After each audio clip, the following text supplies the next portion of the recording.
Громадный косматый волкодав по кличке Бруно лежал на потертом ковре в гостиной, бережно сжимая между передними лапами свое главное земное сокровище — массивную, аппетитную и невероятно сладкую косточку.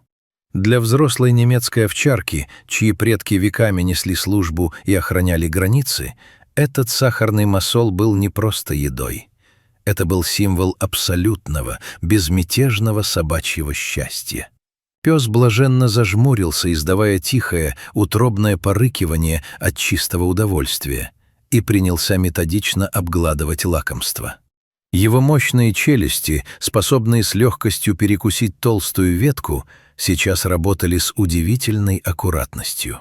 Бруно казался олицетворением первобытной силы и спокойствия.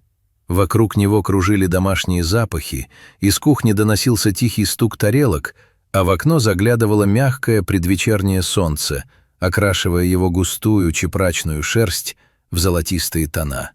Мир был идеален, сыт и предсказуем. До тех пор, пока на горизонте не появилась она. Из коридора, забавно шлепая босыми пятками по ламинату, донеслась серия решительных шагов.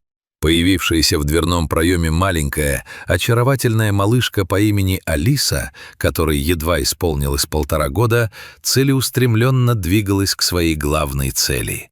На ней был смешной розовый комбинезон с ушками, а пухлые щеки горели румянцем от недавнего сна. Алиса была тем самым стихийным бедствием, с которым Бруно приходилось сталкиваться ежедневно. С тех пор, как эта кроха научилась уверенно ходить, жизнь огромного пса кардинально изменилась. Его лишили привычного одиночества, его любимые места на диване теперь бесцеремонно занимались куклами, а пушистый хвост регулярно подвергался ревизии со стороны маленьких цепких ручонок. Но самое главное, с этой крошечной девочкой псу приходилось делиться буквально всем и уступать ей в любых, даже самых принципиальных вопросах. Бруно приоткрыл один глаз и насторожился, но кость из лап не выпустил. Он надеялся, что если замереть и притвориться частью интерьера, то шторм пронесется мимо. Однако у Алисы были совершенно другие планы на этот вечер. Каждый шаг маленькой девочки отзывался в чутких ушах овчарки легким шорохом. Бруно прекрасно понимал характер этой маленькой исследовательницы. Если Алиса что-то задумала, отговорить ее было невозможно. Она двигалась с той непоколебимой уверенностью, которая присуща только любимым детям, не знающим зла. Ее маленькие пальчики сжимались и разжимались в предвкушении новой забавы. Накануне она точно так же отобрала у него любимый резиновый мяч, решив, что это идеальная посуда для ее воображаемого чаепития. Пес тогда лишь тихо вздохнул, уступив без боя. Но сейчас ставки были гораздо выше. Память поколений и древние инстинкты хищника шептали псу, что еда — это святое, что ее нужно защищать от любых посягательств. В его жилах текла кровь серьезных рабочих собак, способных задержать вооруженного нарушителя или противостоять лесному зверю. Взрослые люди на улице инстинктивно подтягивали поводки своих питомцев и обходили Бруно стороной, уважая его суровую красоту и мощь. Но для маленькой девочки в розовом комбинезоне он не был грозным стражем. Для нее он был огромным, теплым, живым плюшевым медведем, который никогда не обидит. Алиса подошла вплотную к собаке, на секунду остановилась, оценивая обстановку, и решительно присела на корточки. Пес затаил дыхание. В воздухе повисла напряженная тишина. Бруно продолжал удерживать кость, но его хвост сделал едва заметное примирительное движение по полу. Девочка протянула свои пухлые ручки вперед. Без лишних церемоний, с детской непосредственностью и отвагой, проворная девочка отобрала у собаки его любимую игрушку и лакомство. Она просто обхватила пальчиками скользкий холодный край кости и потянула его на себя. Любая другая собака, ведомая древними инстинктами защиты добычи, в этот момент как минимум глухо зарычала бы или предупреждающе щелкнула зубами. Любое дикое животное защищало бы свою еду до последнего, но только не Бруно. В этот критический момент пес проявил поразительное благородство и выдержку.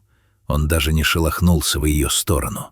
Его мощное тело не вздрогнуло от неожиданности, а в глубоких коричневых глазах не промелькнуло ни капли злости. Напротив, он медленно разжал свои огромные лапы, позволяя ребенку спокойно забрать трофей. Алиса, победоносно улыбаясь, плюхнулась прямо на ковер рядом с лохматым боком пса и приняться увлеченно разглядывать добычу. Она вертела кость в руках, пробовала постучать ею по полу и пыталась применить к своим игрушечным кулинарным шедеврам. Бруно же, лишенный своего главного сокровища, не ушел, не обиделся и не спрятался под стол. Он просто тяжело, сокрушенно вздохнул, положил свою массивную голову на лапы и терпеливо ждал, пока девочка наиграется и вернет ему кость. Представьте, насколько сильно собака чувствует, что рядом с ней находится человеческий ребенок. В эти минуты в Бруно не было ни грамма эгоизма или животной агрессии. Его интеллект и какая-то высшая, почти человеческая эмпатия подсказывали ему, что это маленькое существо неприкосновенно. Для него Алиса была не конкурентом в борьбе за ресурсы, а членом его стаи, причем самым слабым и нуждающимся в опеке. Пес контролировал каждое свое движение, каждый вздох, чтобы случайно не толкнуть и не напугать малышку. Он караулил ее игру, словно верный часовой, готовый в любую секунду подставить свой мягкий бок, если девочка потеряет равновесие и начнет падать. Его терпение казалось безграничным, а преданность — абсолютной.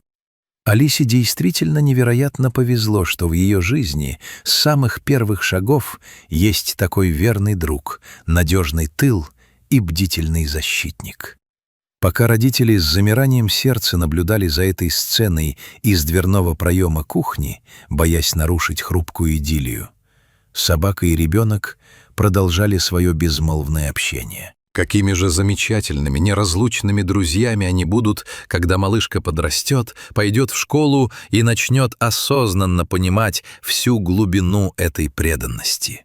До чего же человечная эта овчарка, сколько мудрости и доброты скрывается под ее суровой волчьей внешностью. Бруно в очередной раз доказал, что преданность домашнего питомца способна творить настоящие чудеса, стирая грани между видами и превращая огромного хищника в нежного, заботливого няньку. А вы наблюдали подобное трогательное отношение животных и маленьких детей? Бывали ли в вашей жизни случаи, когда домашние питомцы проявляли чудеса терпения и понимания по отношению к малышам? Расскажите об этих удивительных историях в комментариях. Давайте вместе восхитимся мудростью наших четвероногих друзей.